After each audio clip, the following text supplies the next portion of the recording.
The death of Tyree Nichols at the hands of 5 black police officers in Memphis underscores the hollowness of the blackness ethos born of the Black Power, Black Liberation era of the 60s and 70s.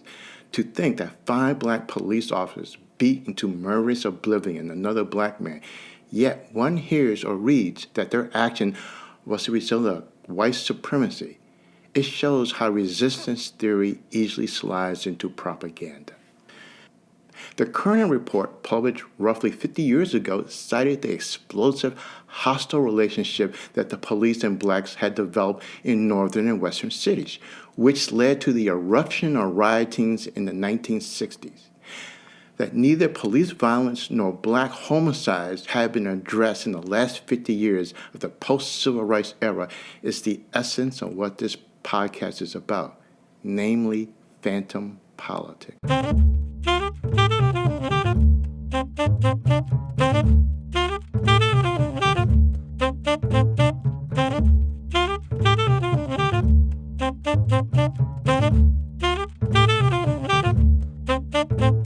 This is From Black Power to Black Trauma. I'm Norman Kelly.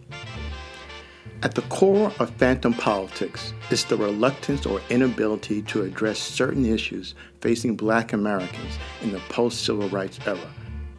Phantom politics is the appearance of political action. It doesn't offer actual programs or political mobilization to contest for power. An aspect of phantom power is the HNIC syndrome, in which charismatic leaders use the banner of blackness to appoint themselves as representatives of black people's interests, masking the reality of brokerage politics and self-interest.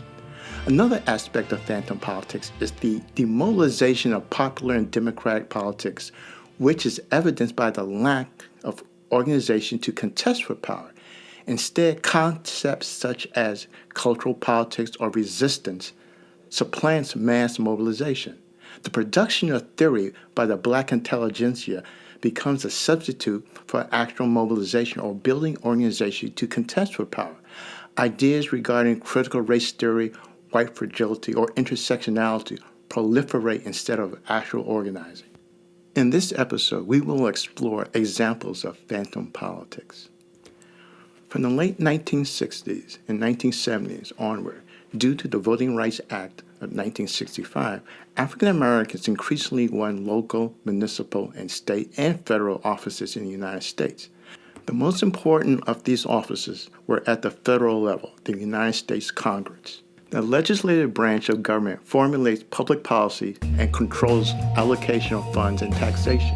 The formation of the Congressional Black Caucus could be seen as the establishment of a national black political directory, which represented at the federal level the national black community. To a certain degree, the call for black power, interpreted in as many ways by blacks as by whites, had been answered by the rise of the new black political establishment. Its success meant that it had acquired political power at the national level. However, this success also exposed the new black political elite's very weakness. Political scientist Robert C. Smith has argued that while the pro-civil rights consensus in Congress has won more than a dozen of civil rights or race-specific bills or amendments, quote, these victories are often to an extent irrelevant, symbolic as much as substantive insofar as the life chances of blacks in the United States, end quote. Bills like the Humphrey-Hawkins Full Employment Act in 1978, aimed at chronic black unemployment, wound up being passed as symbolic acts because they were watered down and had no real effect. This lack of effect became even more noticeable by the 1980s when a new marshal rode into town. Ronald Reagan and the conservative resurgence of the 1980s exposed a serious weakness of African American politics in the post-civil rights era. It, unlike the 1950s and 1960s, had no outside countervailing force. African American politics no longer had a movement.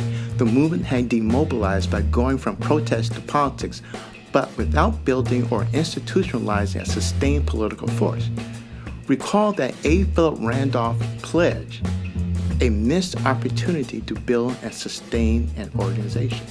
This organizational weakness exposed, as Robert C. Smith noted in We Have No Leaders, African Americans in the Post-Civil Rights Era.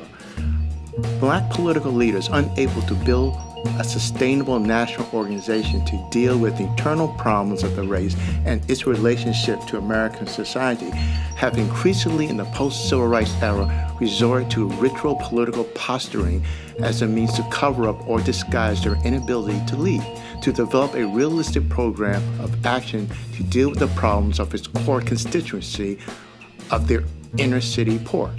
Thus, the meaninglessness of conventions, conferences, sundry new organizations, caucuses, legislative recount, ad nauseum.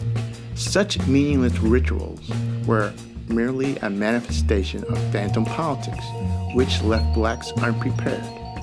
When people don't have a movement or are not otherwise organized, that could mean winding up with a man or a horse, or someone from the pulpit.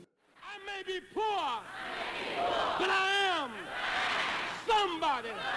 I may be on welfare, but I am somebody. I may be in jail, but I am somebody.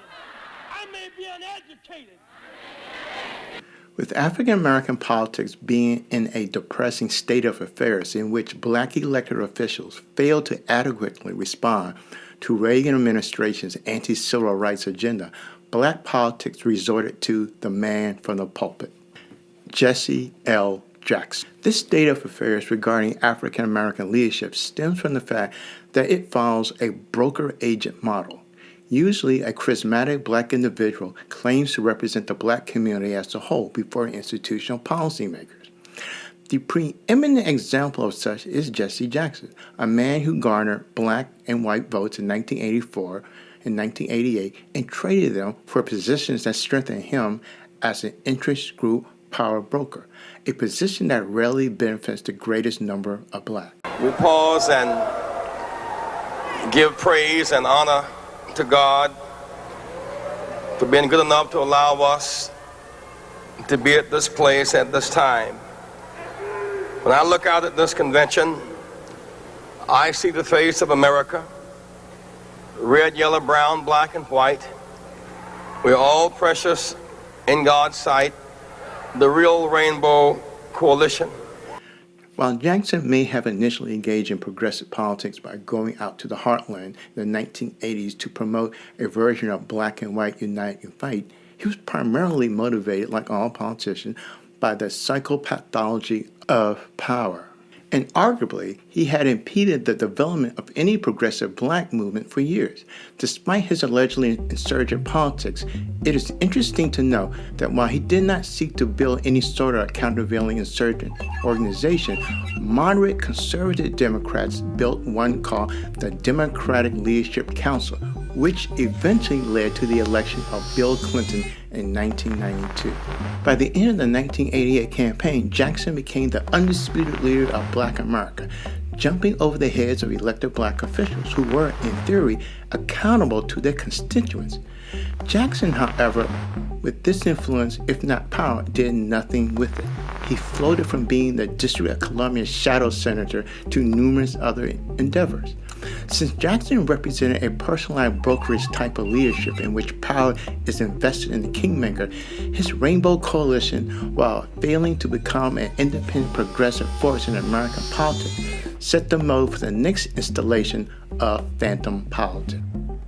We're standing at the steps of the United States Capitol. Minister Louis Farrkhan, Nation of Islam, the Million Man March in Washington, D.C. I'm looking at the Washington Monument and beyond it to the Lincoln Memorial. And beyond that, to the left, to your right, the Jefferson Memorial. Abraham Lincoln was the 16th president of these United States, and he was the man who allegedly freed us. Abraham Lincoln saw in his day what President Clinton sees in this day. He saw the great divide between black and Sensing a white. vacuum in black political leadership from Jesse Jackson's last campaign in 1988 and seeing that nothing happened in regard to effective African American policies, voter mobilization, policy agenda, etc., from then up to 1995, Louis Farrkhan was able to step into the breach. He learned his lesson well and understood the cardinal rule of all black politicians, elected and unelected. Neither the black public nor the black electorate will hold you accountable. In Louis Farrakhan's case, he has presided over a series of symbolic franchises: the Million Youth March, the Million Women March. In 2005, a Million Man Anniversary March was held to commemorate the one held in 1995, 20 years before. In other words, he has done nothing, and that is the point. Farrkhan was merely symptomatic of a political culture that had gone from protest to politics to institutional incorporation and has subsisted off of symbolic politics in the aftermath of the Civil Rights era for about 50 years, an era of phantom politics. This state of affairs is also the result of African American leadership, political intelligentsia, activists not being interested in cultivating any sort of permanent grassroots mobilization. A case in point was the Black Radical Congress. BRIC was supposedly an answer to the following conditions and a need to offer radical opposition response. As noted by Sunita Kita Chajua, from 1970 to 1993, African Americans fell further behind in virtually every economic category. For instance, median black family income declined in relation to white median family income from a high of 60.7% in 1969-70 to 52.5% in 92-93. Victor Perlow reported that the percentage of unemployed African Americans soared from 5.6% in 1970 to 11.7% in 1975 to 12.9% in 1993. Deteriorating economic conditions, judicial legislative repeal of civil rights laws, and an increase in racial violence combined to make the period from 1975 to 1993 a new nadir. BRIC was supposedly different from previous black convention movements, which were based on an all-race concept of black unity, such as the National Black Political Convention in 1972. It was different because it was an endeavor that embraced black radicalism, which critiqued capitalism as a system that exploited class, race, and gender. It came to existence in 1998, but was gone by the early aughts. Arguably, it left no significant impact on African American politics and was supposedly about reconstructing the Black freedom movement, but had turned out to be merely another example of phantom politics. One, I'm honored to address the delegates here. Reverend Al Sharpton, 2004 Democratic National Convention, Boston. Last Friday, I had the experience in Detroit of hearing President George Bush make a speech. And in the speech, he asked certain questions. I hope he's watching tonight. I would like to answer your questions, Mr. President. This was the prize for Al Sharpton, to become the third head Negro in charge. This syndrome has witnessed the rise of symbolic leaders, Jesse Jackson, Louis Farrkhan, and now Sharpton, nationally known but are politically unaccountable to the very people they claim to represent, namely African Americans. Though Sharpton has claimed that he was following in Jesse Jackson's footsteps, he also has in mind another itinerary, as noted by columnist Stanley Crouch. Sharpton almost assuredly wants the respect necessary to broker big deals and bring money into the base of his followers, the National Action Network, or to those who support him locally and nationally. In other words, he wants everything that Jesse Jackson has. If he can master what some call the diversity hustle, he might make it into the boardrooms from which much big dough flows. And such big dough came in the form of being the host of a cable TV news and opinion show, Politics Nation. Just as Jesse Jackson and Louis Farrakhan have jumped over the heads of elected black leaders who are politically accountable, Sharpton, who has no journalism experience, jumped over the heads of working black journalists to host a TV show. In African-American brokerage politics, in which the personalized interest trumps those of the people, Sharpton made a deal. As reported by the New York Times, Mr. Sharpton, the president of the National Action Network, a civil rights organization, was one of the many activists and bold-faced names who agreed to support Comcast as it sought government approval for its takeover of NBC Universal. That Sharpton was sued for defamation in the infamous Tawana Brawley hoax, in which one of the accused committed suicide but was found to have been innocent, didn't cause TV executives to think twice about enlisting Sharpton's good name. The performance of being a political leader without the bother of having a vision, plan, or organization to implement it, that's not important, but performing is. The tropes of blackness are more important than ideas, policy, and organization. As noted by Jerry G. Watts, who was speaking of Amiri Baraka, but could have had the likes of Sharpton, Jackson, and Farrkhan in mind. Unfortunately, black Americans seem to be too tolerant of irresponsible and unrepresented political leaders, white and black. It is therefore not surprising that one of the dominant forms of black political leadership is autocracy.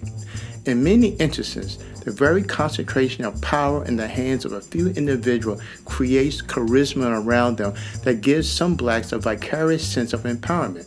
Charismatic leadership, however, is inherently anti-democratic and is usually incapable of creating authentic mass empowerment.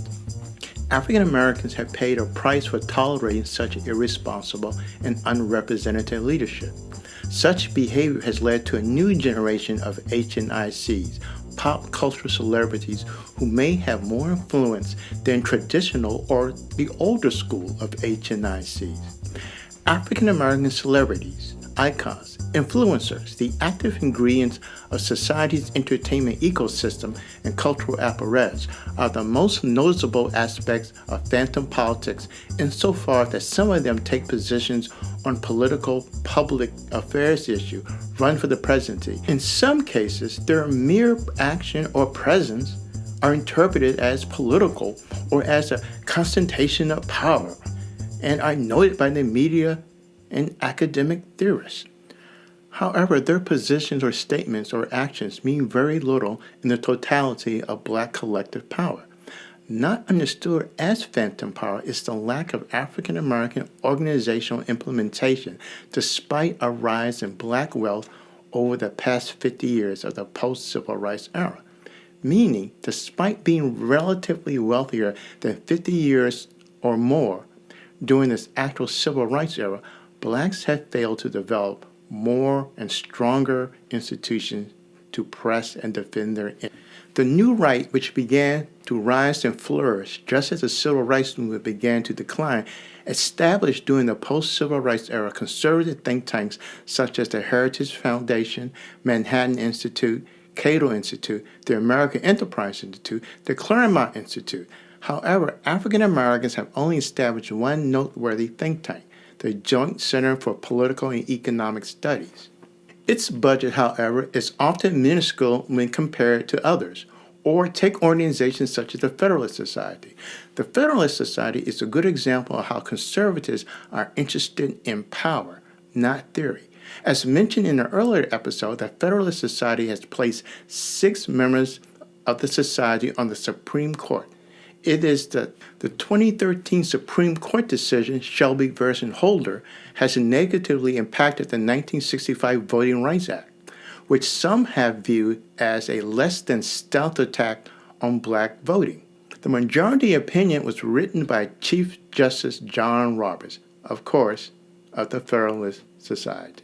This takeover of the United States Supreme Court occurred with the help of dark money, a scheme that has been exposed by Senator Sheldon Whitehouse. Meanwhile, blacks are supposed to take solace with the appearance of a black woman on the Supreme Court, because after all, representation matters, which is merely the continuation of black faces in high places. But have these black faces really amounted to a significant change in the power dynamics? Nothing better shows the essence of phantom politics than the phantom nature of how specific social problems that disproportionately affect blacks are ignored by the black political class. A case in point is mass incarceration. The rise in mass incarceration began roughly at the same time when black elected officials began to rise in Congress. The rise in black elected officials occurred over the same 2 decades Michelle Alexander described in The New Jim Crow, Mass Incarceration in the Age of Colorblindness. In 2 short decades, she wrote, between 1980 and 2000, the number of people incarcerated in our nation's prisons and jails soared from roughly 300,000 to more than 2 million. By the end of 2007, more than 7 million Americans, or 1 in every 31 adults, were behind bars or on probation or on parole. This is the essence of phantom politics, a politics that has no power to protect, supposedly, or show concern for its core constituency, the urban poor and working class. In the 10th anniversary edition preface of her book, Alexander noted that back then, the Congressional Black Caucus, as well as most of the civil rights organizations, did not include criminal justice issues among its top priorities. Criminal justice reform, especially the concern of mass incarceration, just wasn't on the radar of the CBC or even black civil society. Wrote Alexander, in January 2009, for example, the Congressional Black Caucus sent a letter to hundreds of community and organization leaders who have worked with the caucus over the years, soliciting general information about them and requesting that they identify their priorities. More than 35 topics were listed as areas of potential special interest, including taxes, defense, immigration, agriculture, housing, banking, higher education, multimedia, transportation and infrastructure, women, seniors, nutrition, faith initiatives, civil rights, census, economic security, and emerging leaders. No mention was made of criminal justice. And 2009 was the year that Barack Obama became president. In 2010, the first year that the New Jim Crow was published, Alexander noted that there was not a broad-based movement to end mass incarceration. Subsequently, as an issue, it became sexy enough to be taken up as a personal cause by Kim Kardashian. However, Alexander was correct in her assessment that the concern over mass incarceration never sparked the advocacy effort that approached in scale the fight to preserve affirmative action. One does not need a doctorate in sociology or even be a Marxist to understand why the members of the Congressional Black Caucus or community and organization leaders or those concerned about affirmative action weren't moved by the issue of mass incarceration. As members of the black middle class, it didn't affect them.